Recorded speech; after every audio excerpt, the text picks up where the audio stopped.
Shirur police ठाण्याच्या गुन्हे शोध पथकानं जानेवारी ते मे 2025 या कालावधीमध्ये उल्लेखनीय कामगिरी करत 13 अल्पवयीन मुलींसह 45 महिला आणि 35 पुरुषांचा यशस्वी शोध घेतलाय। या सर्वांना सुखरूप त्यांच्या कुटुंबियांकडे सुपूर्द करण्यात आला आहे।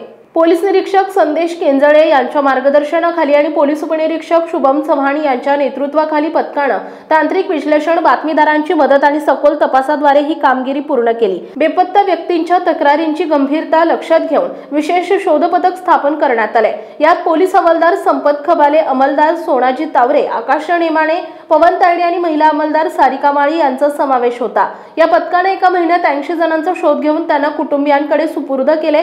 पोलीस अधीक्षक संदीप गिल, अप्पर पोलीस अधीक्षक रमेश चोपडे, उपविभागीय पोलीस अधिकारी प्रशांत ढोले यांचे मार्गदर्शन या मोहिमेला लाभले। पोलीस उपनिरीक्षक शुभम चव्हाण, हवालदार नाथसाहेब जगताप, अंमलदार विजय शिंदे, नितेश थोरात, नीरज पिसाळ, सचिन भोई, निखिल रावडे, अजय पाटील, रवींद्र आव्हाड यांच्यासह महिला अंमलदार भाग्यश्री जाधव, मोनिका वाघमारे, प्रतिभा देशमुख, स्नेहल होळकर, गोदावरी धंद्रे, परवीन पप्पूवाले, गीता सुळे, सारिका माळी यांनी महत्त्वपूर्ण योगदान दिले। शिरूर पोलिसांची तत्परता आणि मानवी मूल्यांशी बांधिलकी समाजासाठी आदर्श ठरली आहे।